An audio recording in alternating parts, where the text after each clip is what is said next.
Jó magam, Gulyás István vagyok, az M5 kulturális csatorna Ez itt a kérdés című műsorának a műsorvezetője.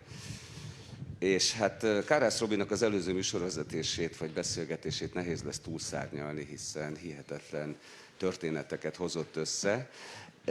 Egyetlen egy dolog, amit magammal kapcsolatban szeretnék elmondani vagy ennek a beszélgetésnek a felvezetéseként, hogy én annak idején, amikor az estének a műsorvezetője voltam, és be kellett zárnunk azt a műsort 2015-ben, akkor úgy éreztem, hogy a világ legszebb díszletét veszítettük el. Most 30 évet csinálom ezt a szakmát, én még ilyen szép díszletben nem ültem. Úgyhogy... És ezt a díszletet emelik a vendégek is. Hát csapjunk bele. Szerintem egy olyan világban vagyunk, amikor napról napra változnak dolgok, és az, ami ezelőtt néhány évvel még teljesen természetes volt, hogy Magyarországról, miután megpróbált különvéleményt megfogalmazni mondjuk az uniós politikával kapcsolatban, azonnal kitalálták, hogy ő az unió fekete báránya. Aztán volt 2015, amikor nem jut eszembe a neve, esküszöm, de szerintem nagyon sokan tudják. Volt egy politikus, aki azt mondta, találgathatunk, aki azt mondta, hogy Orbán Viktornak nem igaza van, hanem igaza lesz. És most egy amerikai újságíró, Dennis Prager mondta néhány nappal ezelőtt, hogy Orbán Viktornak igaza volt. Na most kezdjük talán ezzel, miniszterasszony. Milyen egy fekete bárány igazságügyminiszterének lenni? Köszönöm szépen először is a meghívást, és nagy tisztelettel köszöntök mindenkit. Én csak 3 éve vagyok a közéletben, és én sem voltam még ilyen gyönyörű színpadon és színfalak előtt.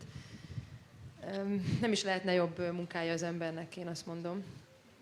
És egyáltalán nem fekete bárány szerepből közelít az ember, amikor nap mint nap bemegy dolgozni, vagy felül egy brüsszeli repülőre, hanem én mindig arra gondolok, hogy még alig 3-4 évvel ezelőtt én a Schumann tér körül tologattam a babakocsit. Egy egyszerű parlamenti alkalmazott voltam, aki a dossziék legmélyebb bugyrait látta. Egy olyan ember, aki friss jogi szakvizsgával, uniós jogi szakvizsgával ment ki az intézményekbe dolgozni, tele lelkesedéssel, meg tele eszmével, ideával, és amikor a széndioxid típusú dossziékon keresztül, meg az iparpolitikai, meg minden egyéb életszagú dosszién keresztül fedezte fel az ember a kettős mércét, meg azt, hogy igazából hol van itt a kutya elásva, mi is az a matek, hogyan is találták ki az alapszabadságoknak a működését, milyen érdekeket szolgál ez valójában, akkor mindig emlékszem arra a napi csalódottságra. Emlékszem azokra a napi dialógusokra, amiket a különböző nemzetiségű kollégáimmal a menzán lefolytattam, mi alatt vittem vissza az edényeket, és akkor elmondtam, amiatt az a csalódottság akkor megfogalmazott bennem, és nagyon-nagyon sok mondani való gyűlt össze az emberben egy 10 év brüsszeli tapasztalat után, és igazából én erre most lehetőséget kaptam, hogy ezt a mondani valót egy sokkal nagyobb nézőközönségnek, valós kormányzati felhatalmazással teljes szívemből mondhassam, így sokkal nagyobb az impact, mert nyilván egy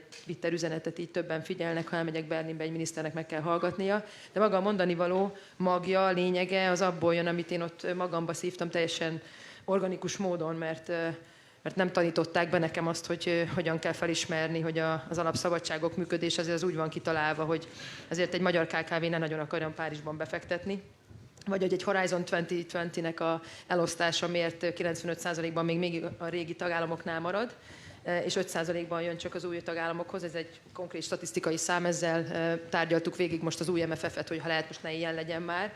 És sorolhatnám ezeket a tényeket. És hogyha az embernek van egy olyan országa, amelynek van egy olyan kormánya és egy olyan miniszterelnöke, aki ezeket mindig évekre előre látja, meg hamar felismeri, a csíziót tud olvasni a sorok között, és utána van egy olyan erős felhatalmazása, hála a magyar emberek többszörös támogatásának is.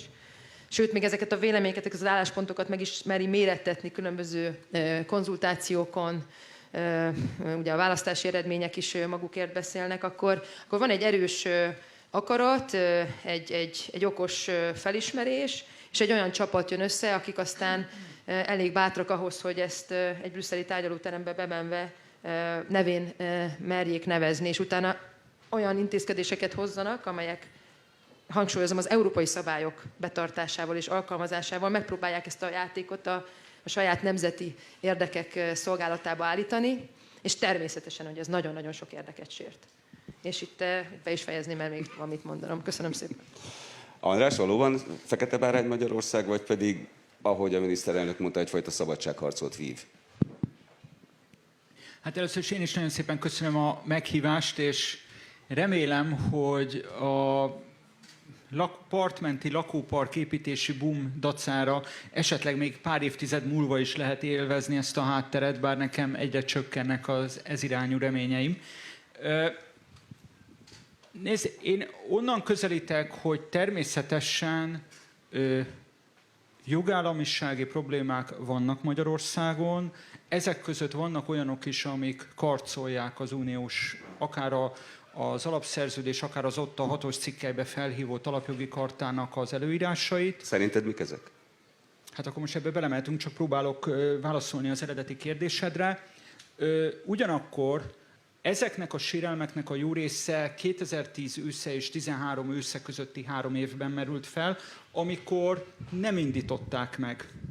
Nem indítottak például 7-es cikkely szerinti eljárást Magyarországgal szemben, amik pedig az utóbbi, mondjuk azt, hogy másfél-két évben fölmerültek, szerintem is súlyos jogállamisági problémák, lásd az önálló szabályozó szervektől egészen az alapítványi kiszervezéseken át, a börtönkártérítéses nagyszerű törvényjavaslatig, vagy törvényig, ami ugye jogerős határozat felfüggesztéséről szól. Ezek nem igazán vannak a fókuszban.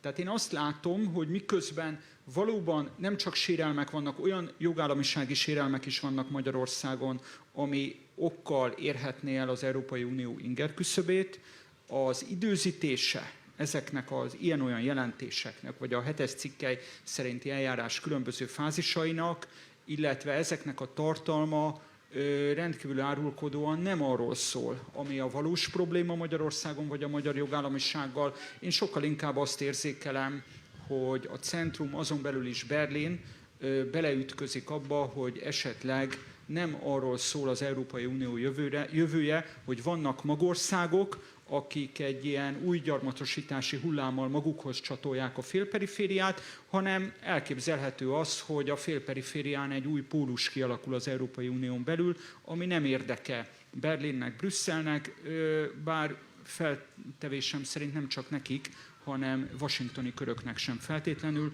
hogy Kelet-Közép-Európának legyen önálló szava Berlinnel, Brüsszellel, vagy éppen Washingtonnal szemben.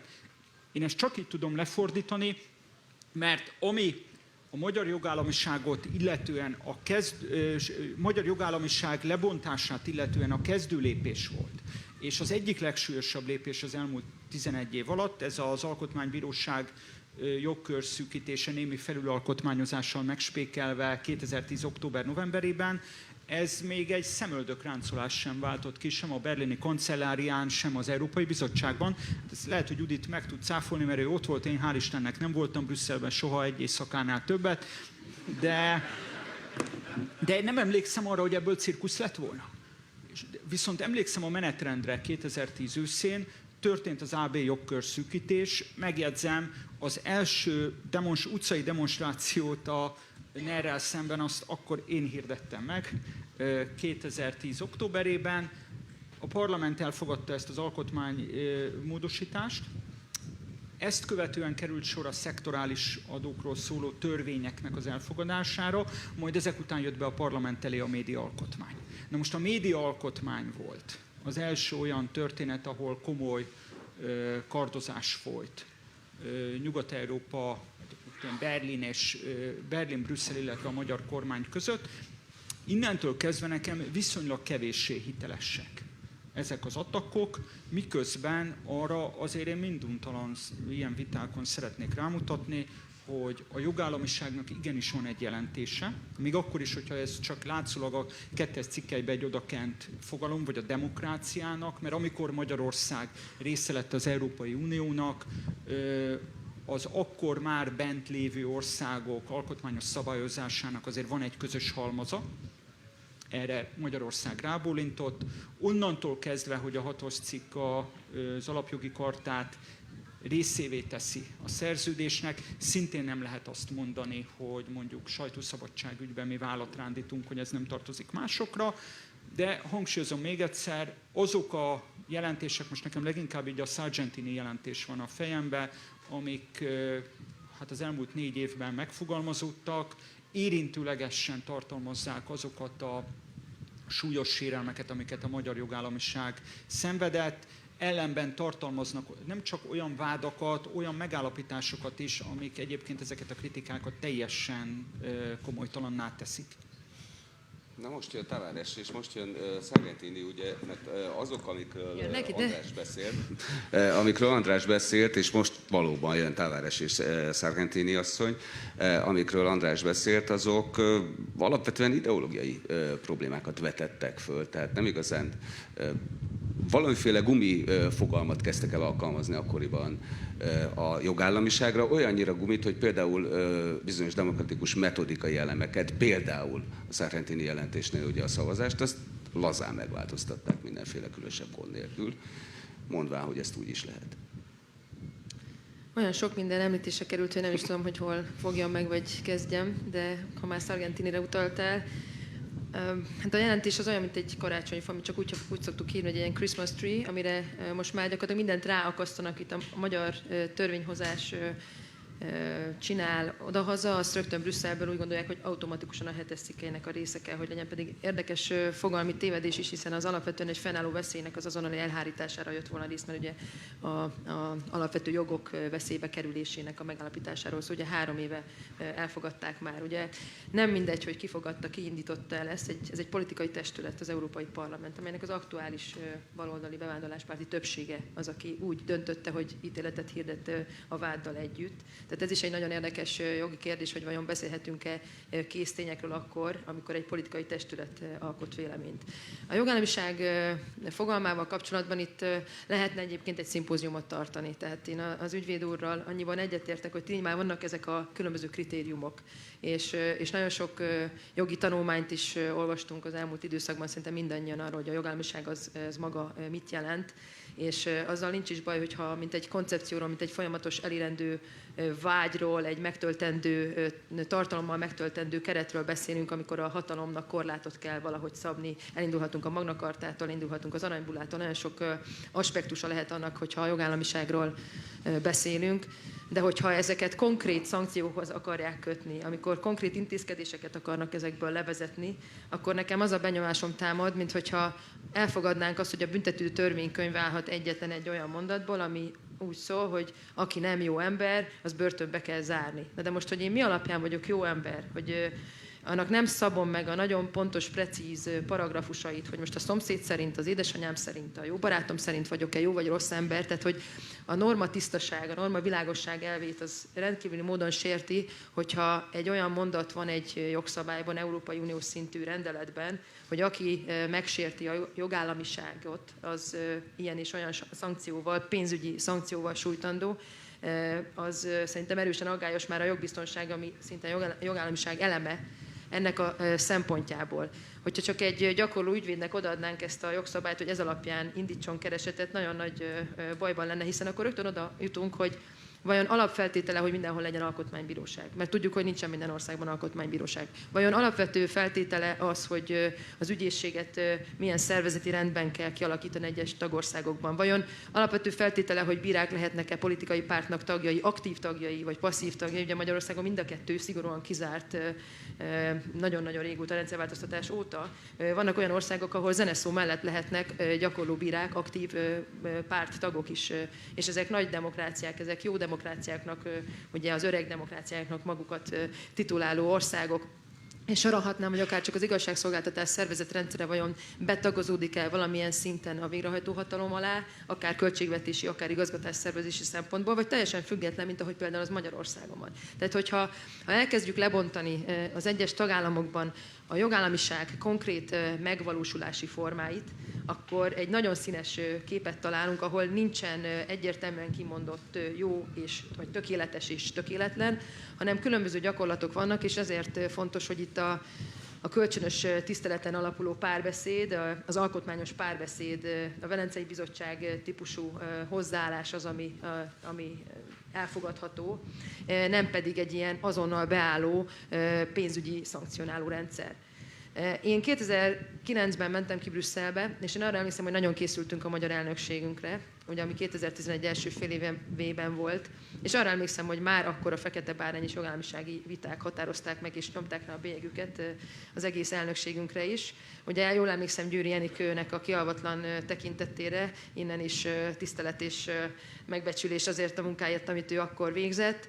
Ugye minden ország igyekszik sok dossziét lezárni, felmutatni az eredmény kimutatást, meg az anyagok szintjén megnyerni ezt az elnökséget. Hogy nekünk az jutott, hogy folyamatosan az alkotmányozási folyamatunktól az engedte a sajtó, illetve a médiatörvény, és azokat mind ismerjük, azokat a folyamatokat, amik aztán oda vezettek, hogy a Barroso Bizottság nyomta rá a bélyegzőt, hogy ez rendben van, és uniós sztenderdekkel összhangban találták.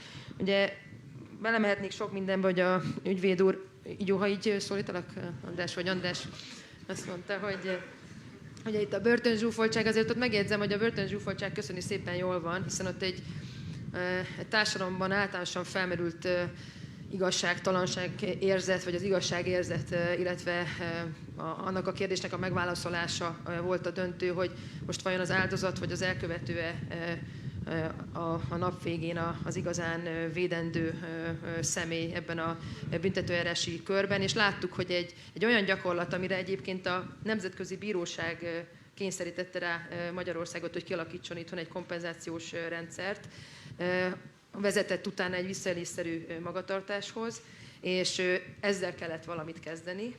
Kialakítottunk egy másfajta eljárásrendet, ahol a lehető legtöbb olyan követelés beszámítandó a börtönkártalanítások pénzösszegébe, amellyel az adott elkövető akár embertársának, akár volt házastársának, akár az áldozatnak magának tartozik, vagy akár az államnak. Tehát, hogy lényege ennek az egésznek, hogy az elsődleges kielégítendő igény az mindenképpen a sértettek oldaláról jelentkezzen. Mi ezt egyébként be is jelentettük Strasbourgban, és nagyon szépen haladunk, mert elfogadta a testület ezt a módosítást a kompenzációs rendszerben. A kekvákról, vagy bocsánat, ez a közérdekű vagyonkezelői alapítványot pedig van így hívjuk őket, hogy közfeladatot ellátó közérdekű vagyonkezelői alapítvány, KEKVA, magyar nevén.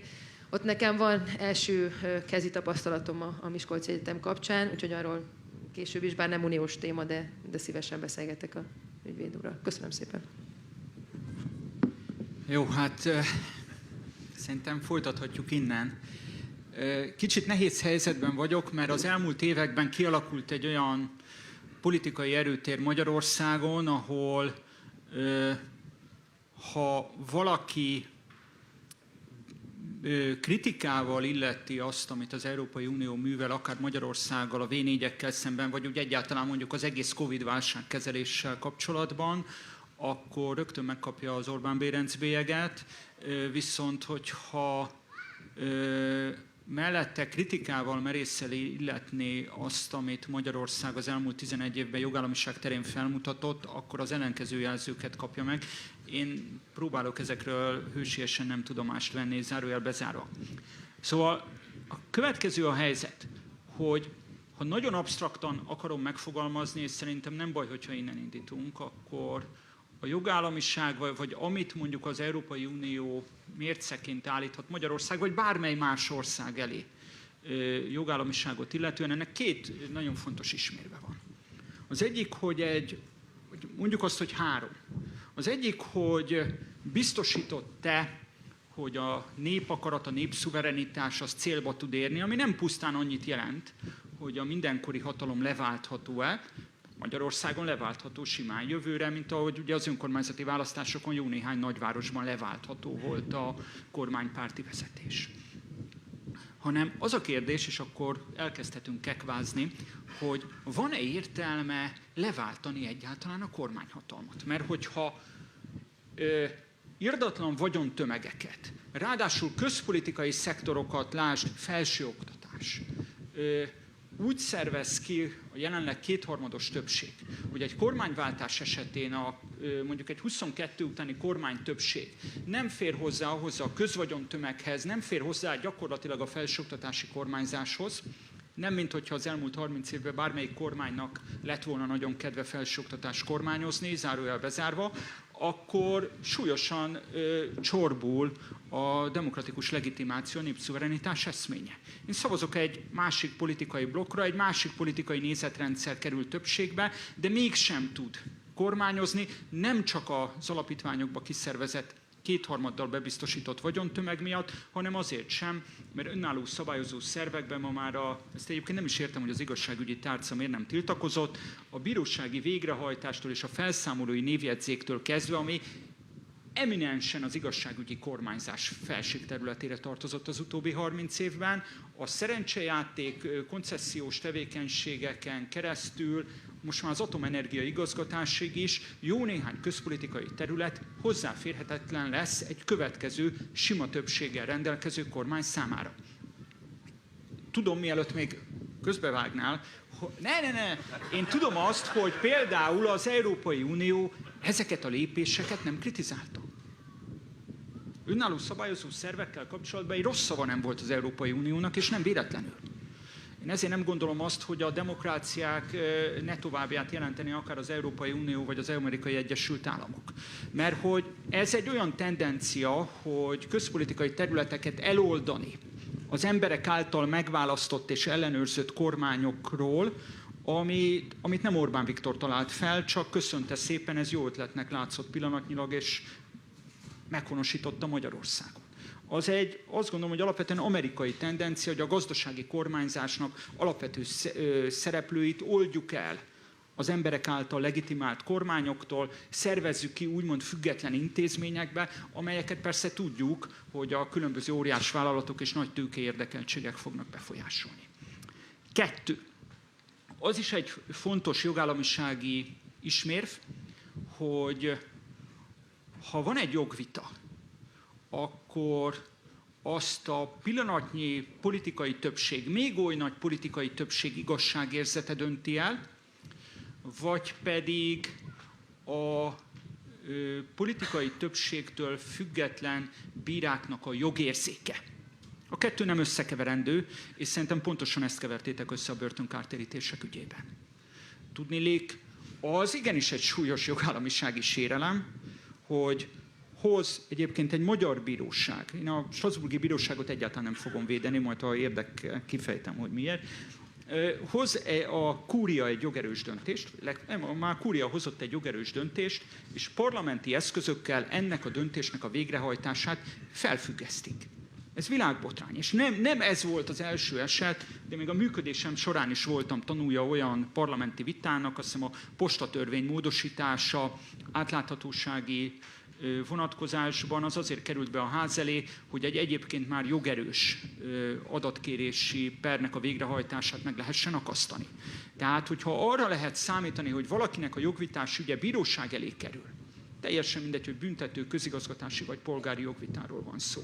És utána pedig politikai és törvényhozási eszközökkel a döntésbe, a döntés végrehajtásába bele lehet nyúlni, az egy súlyos jogállamisági probléma. Sőt, tovább megyek, az Európai Unió szempontjából például az, hogy a bíróságok mennyire intaktak, igenis már egy lényegi kérdés, mert ha jönnek be uniós források, az, hogy a forrás felhasználással kapcsolatos vitákat, legyenek azok közbeszerzési ügyek, legyenek azok egész egyszerűen szerződéses jogviták, mennyire a mindenkori politikai többségtől független bírák döntik el, ez igenis joggal érdekli az Európai Uniót, és ha már bíróságok függetlensége.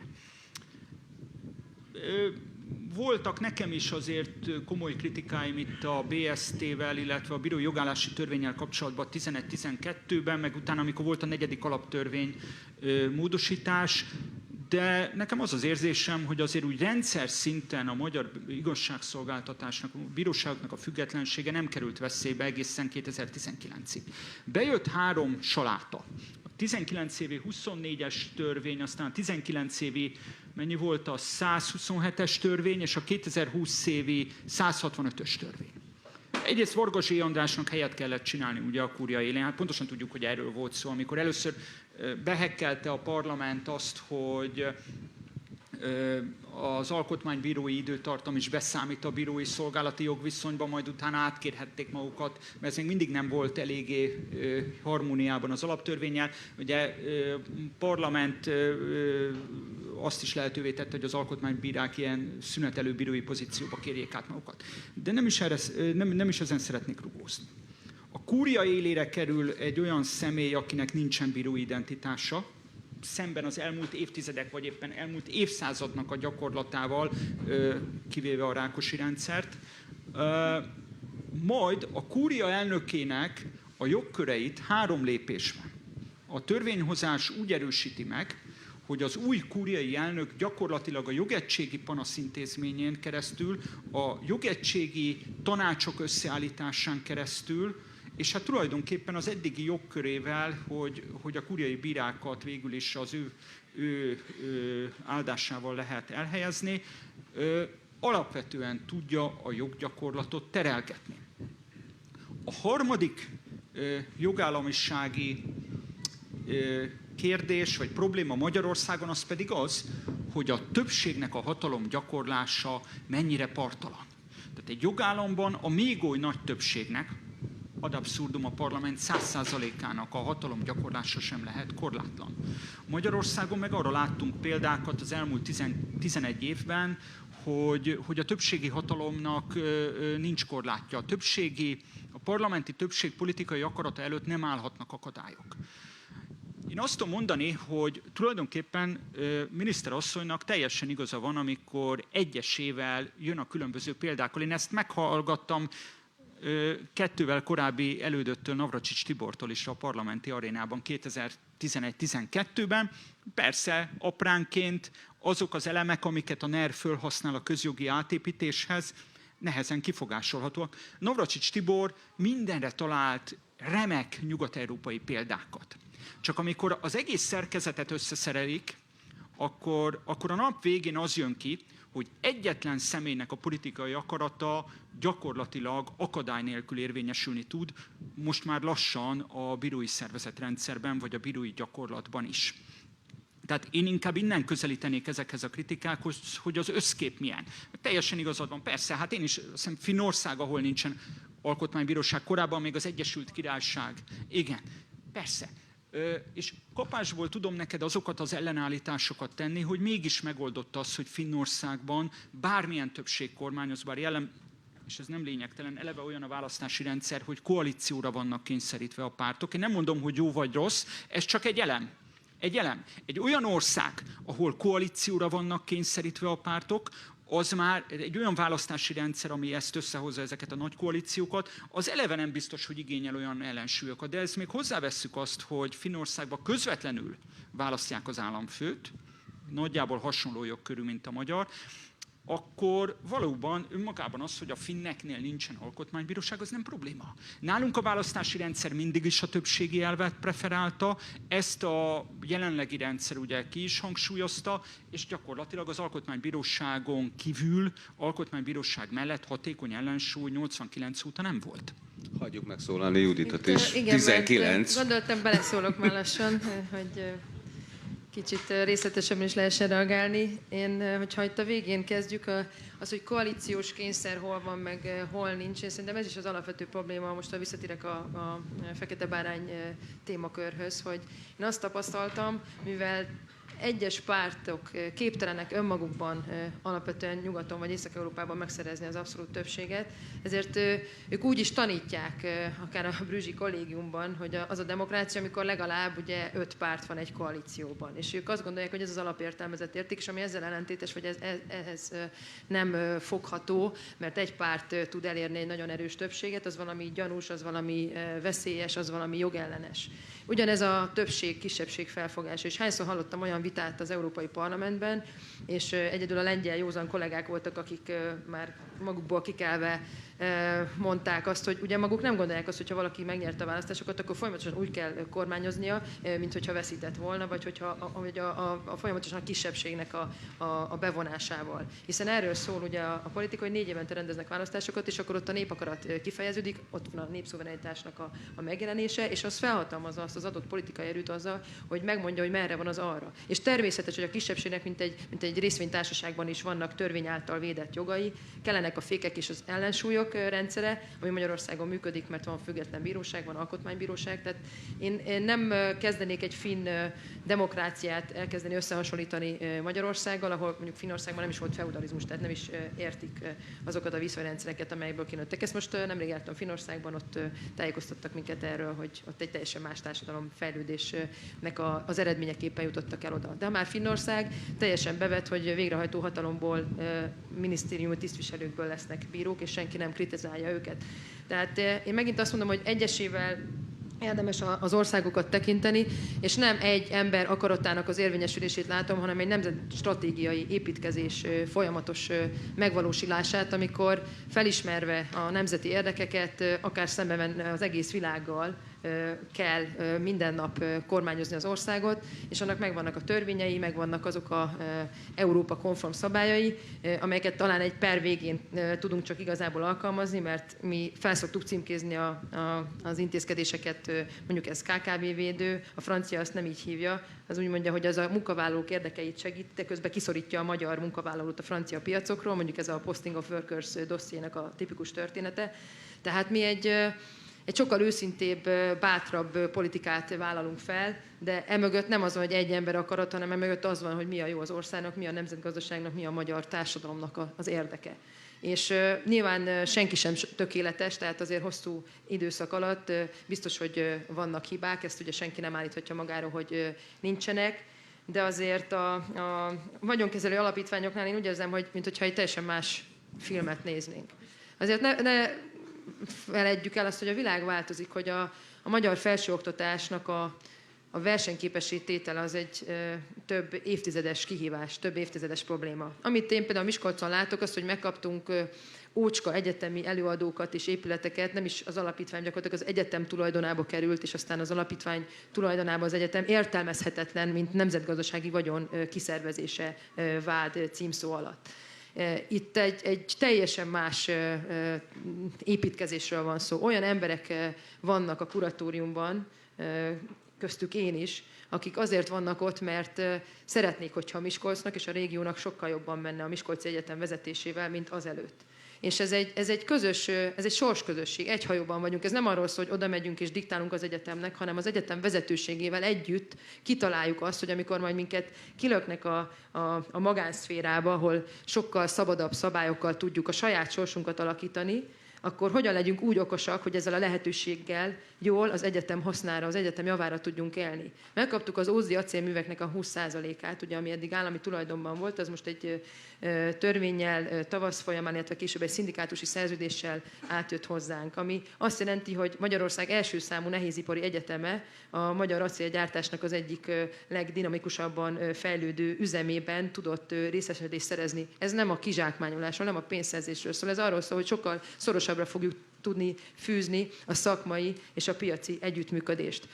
Eddig, amit én látok az elmúlt egyéves munkám során, ugye, mint a Miskolci Egyetemet fenntartó alapítvány elnöke, hogy még eddig egy oktatási hivatalnak néhány tényleg megfáradt ügyintézője felelt az ország összes felsőoktatási intézményéért, és hogyha volt egy ügyes rektor, akkor igyekezett annak az egyetemnek egy jó lehetőséget szerezni. Most van 5 elkötelezett ember, aki személyesen felelősséget kell, hogy vállaljon, viseljen azért, hogy az egyetem sikeres legyen. Ez egy sokkal másabb történet, mint ami kinéz a sajtóból, vagy az ellenzéki kritikákból. Én rengeteget foglalkozom azzal, hogy a Miskolci Egyetem ezekkel a fejlesztési lehetőségekkel, amelyek most ugye előttünk állnak, akár a campusfejlesztés, akár a science parkoknak az országos rendszere, tényleg tudjon úgy élni, hogy fenntartható módon tudjuk ezeket az építkezéseket megvalósítani, hogy tudjunk egy olyan működtetésre átállni, ami teljesen ismeretlen volt az államháztartási logikában. Hát mi volt ott a logika? Az, hogyha valaki ügyesen gazdálkodott, akkor az államháztartási szabályok miatt el kellett venni az év végén azt a megspórolt pénzt. Ezért mindenki egy teljesen kifordult bérszámfejtésre, költségvetési logikára állt rá. Ugye rendszeres volt az, hogy a tanári fizetést az két oldalról kell, egyrészt van egy állami támogatás, és a pályázatokból kell még hozzárakni. Most megpróbálunk egy olyat kialakítani, hogy sokkal jobb fizetést, versenyképes fizetést tudjunk egy olyan rendszerben visszaosztani, amikor az egyetemet éri a profit, mert nem veszi el senki az év végén, és ezért én ott dolgozóknak, ott kutatóknak, oktatóknak tudjuk a saját magunk szabályai szerint, a saját piaci szabályaink szerint visszafizetni egy sokkal magasabb összeget. Ez nem egy egyszerű feladat, hiszen 70 évig államháztartási logikában működtek ezek az egyetemek.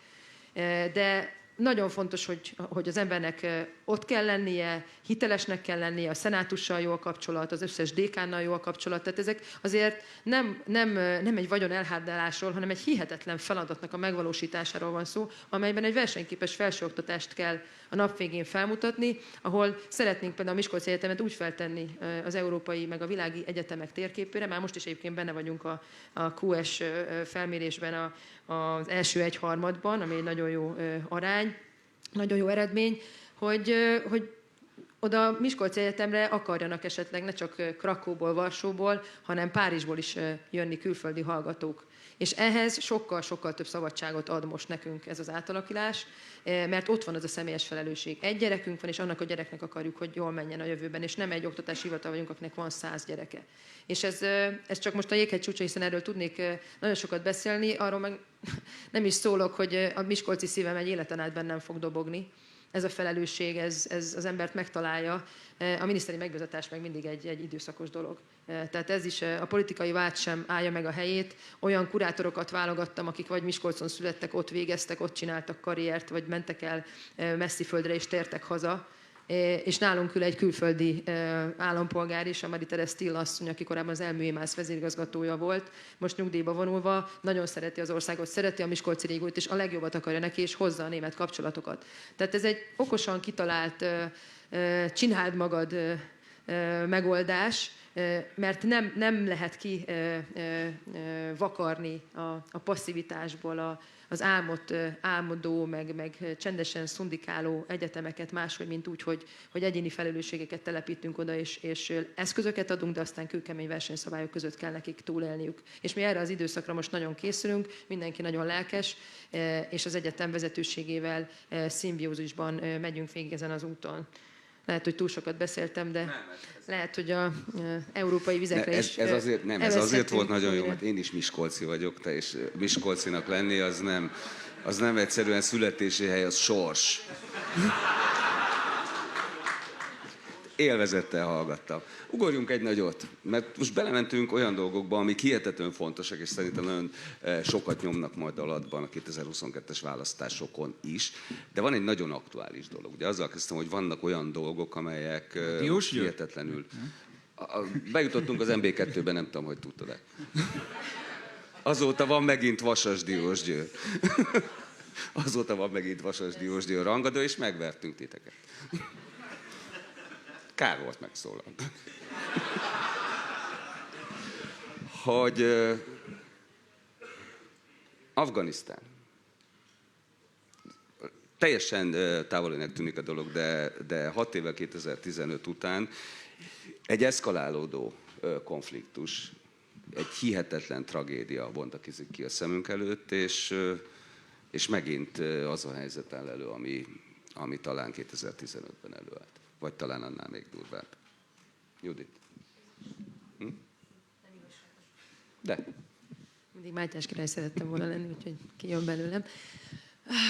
Hát ez, ugye úgy kezdtük a beszélgetést, hogy valaki mindig megmondta előre, és aztán az úgy lett, hogyha emlékszünk arra, hogy a magyar kormány milyen 7 pontot, Orbán Viktor milyen Európa jövővel kapcsolatos 7 pontot tett közzé a nagy európai lapokban. Ott talán az 5. pont az, hogy a veszélyek korszakát fogjuk élni.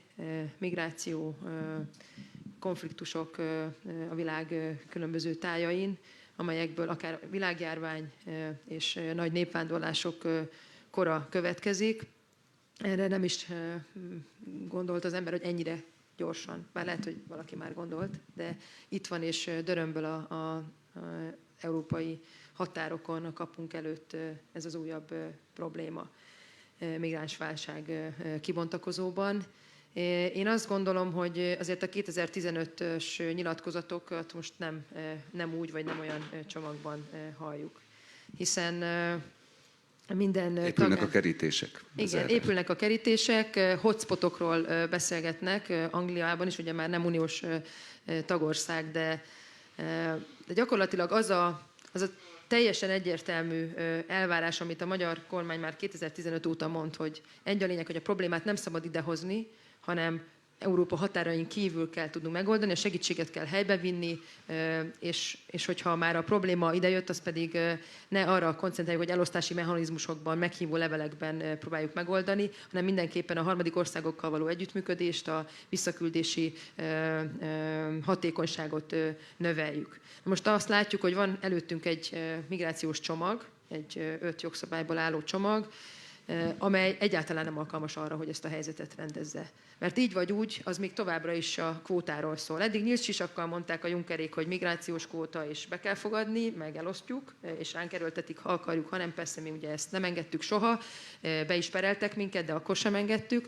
Most az új jogszabályjavaslatban arról van szó, hogyha mondok egy példát, hogyha nem tud sikeresen tárgyalni Franciaország a volt gyarmatával Észak-Afrikában, és nem tudják ők se visszafogadtatni az egyébként Európában menedékjogot nem elnyert emberek tömegeit, akkor be lehet jelentkezni úgynevezett visszaküldési szponzorációra egy másik országnak, majd az biztos sikeresebben fog tárgyalni, hogyha a franciáknak nem sikerült a saját volt gyarmatukkal tárgyalni arról, hogy hogyan küldjék vissza ezeket az embereket. És aki ezért bejelentkezett, az, hogyha nem sikeresen tárgyal, akkor a végén egyébként majd nála helyezik el azokat az embereket, akik egyébként nem is nyertek soha menedékjogot Európában, hiszen alapvetően vissza kellett volna őket küldeni, csak ugye nem működnek ezek a visszaküldési egyezmények, illetve nem is tudom, gyakorlatok.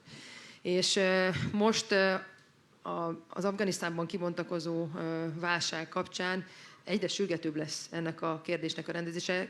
Ki kell most már mondani azokat a tabukat, amiket eddig nagy országok mindig megkerültek és nem mondtak ki, de a valóság most már ott dörömböl az ajtókon. Az, hogy egyébként mit jelent ez a nyugati demokrácia export meg Amerika nimbusza szempontjából, arról nyilván lehetne sokat beszélgetni.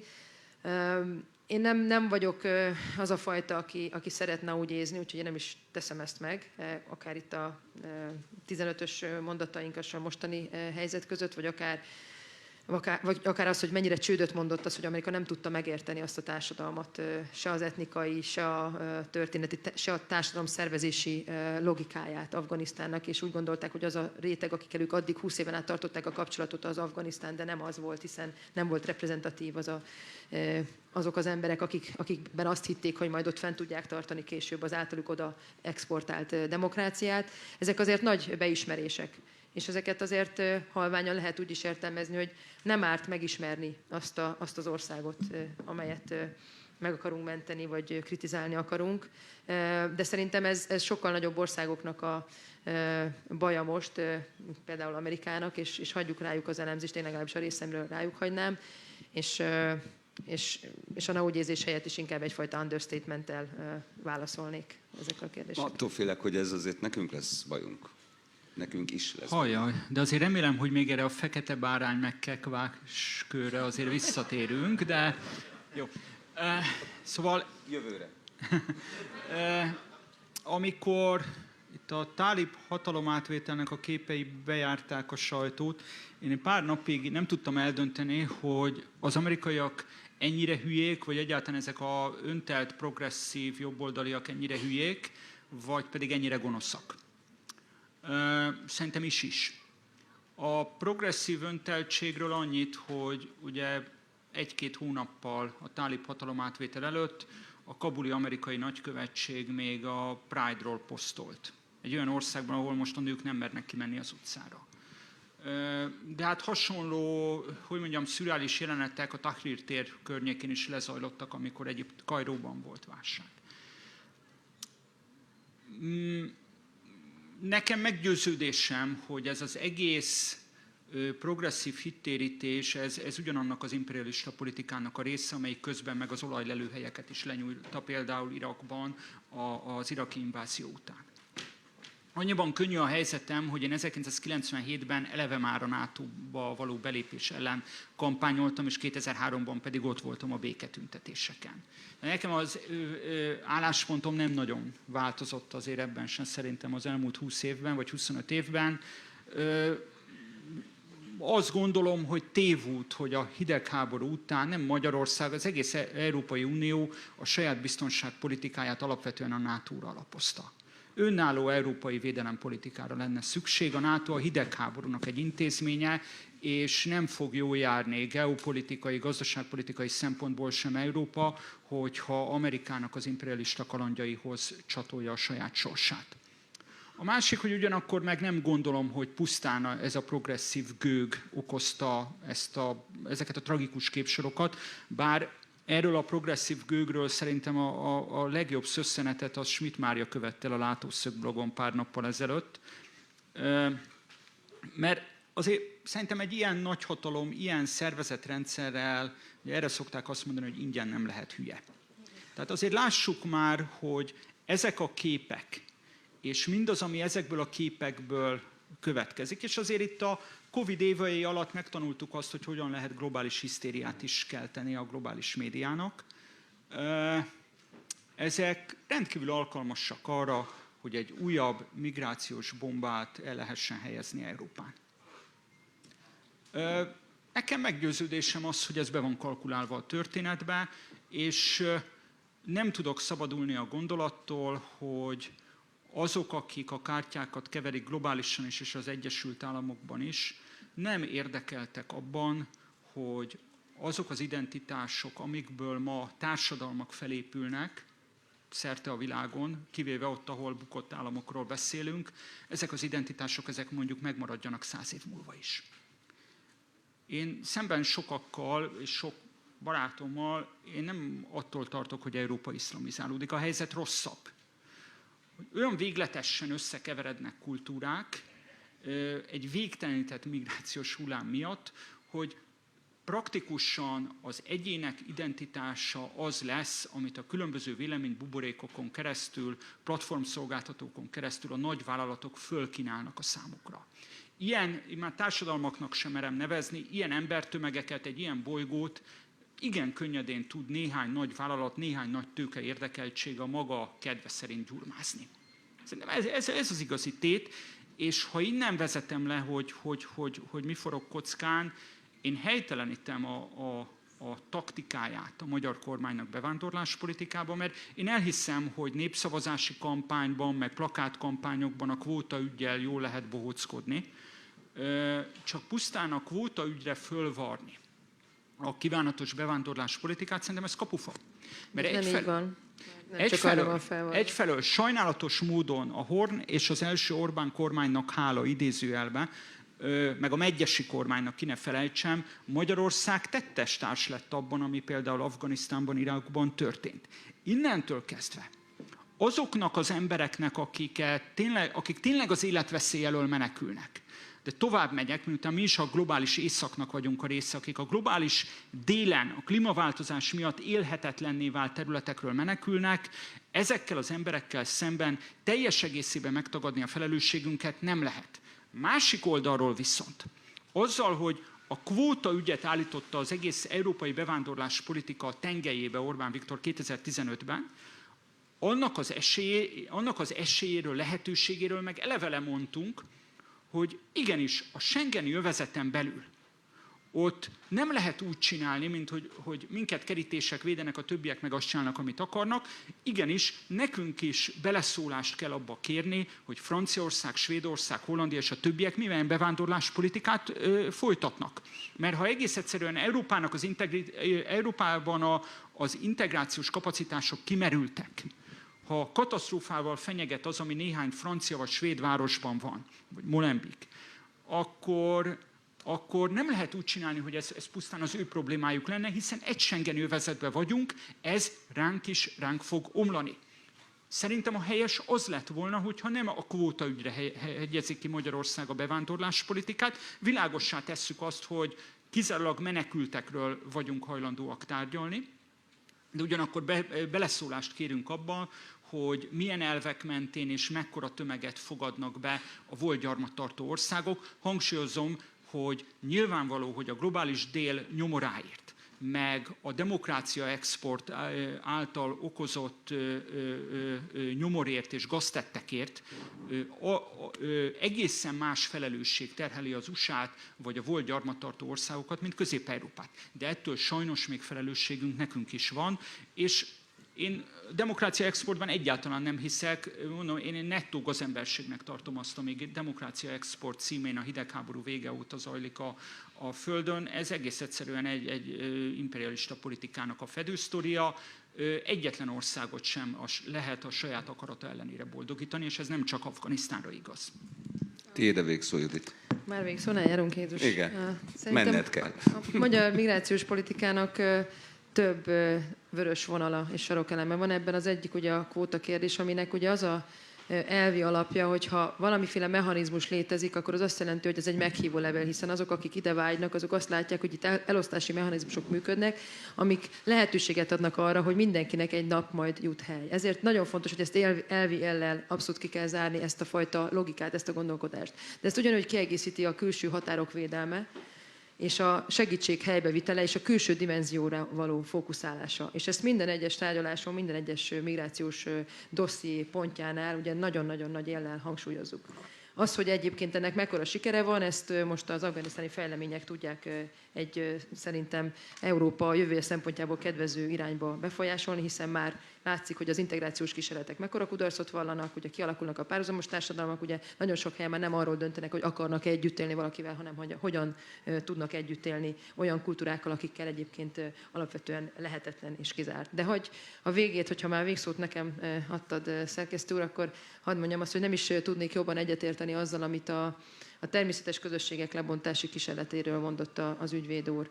Mert hogyha az erős államok erős Európájában hiszünk, mert ezt tette ilyen virágzóvá a kontinenst, ez az immanens része, ez önazonos a kontinens történeti fejlődésével, és kik lehetnek abban érdekeltek, hogy megszűnjenek ezek a színek, hogy átváltozunk egy ilyen nagy multikulturális masszává, mint egy ilyen felülről irányított nagyvállalatút egyébként. Ez szemben, hogy egy ilyen pillanatnyi fogyasztási érdekek határozzák meg az identitásokat, hogy a profitnak a diktálása, hogy a nagyvállalati érdekek tudják előrevinni egyébként a társadalmakat. Ugye látunk egy ilyen progressziót, és ez a logika, amit ugye mondott az ügyvéd úr, ebbe abszolút illeszkedik, hiszen hogyha felhígítom a természetes közösségeket, felhígítom a nemzetet, a családot, nevetségesé teszem a családot, relativizálom a fogalmakat, a nemzet fogalmát mindig szatirikusan vagy gúnyosan említem, ugye ezt rendszeresen látjuk az európai retorikában, támadom azokat a természetes közösségeket, amelyek egyébként az erős nemzeteknek a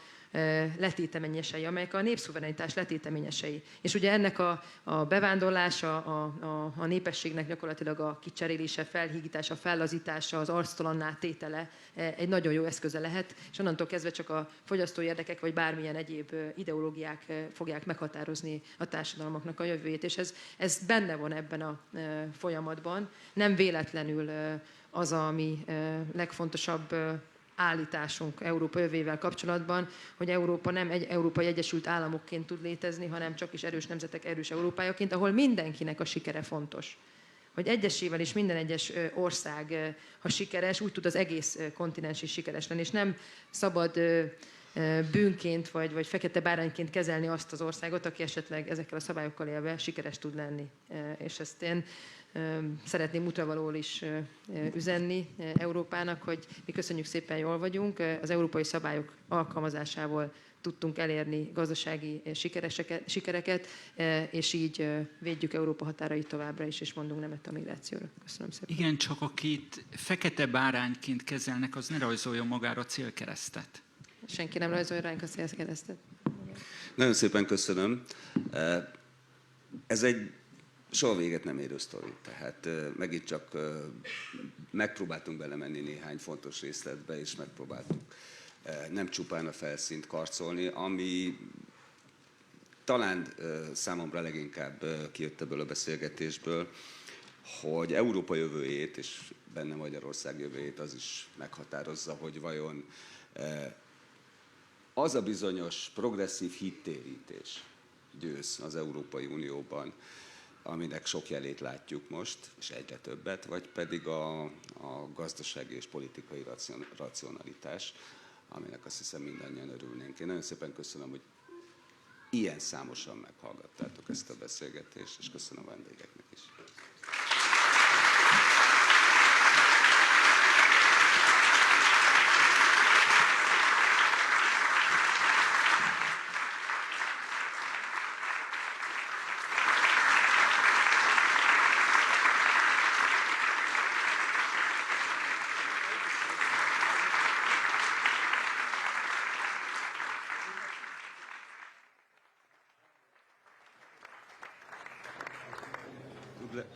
Megkapcsoltam, milyen rövid tud lenni 1 óra, azt mondja az András. Ez 1 óra volt? Ez 1 óra volt, köszönöm.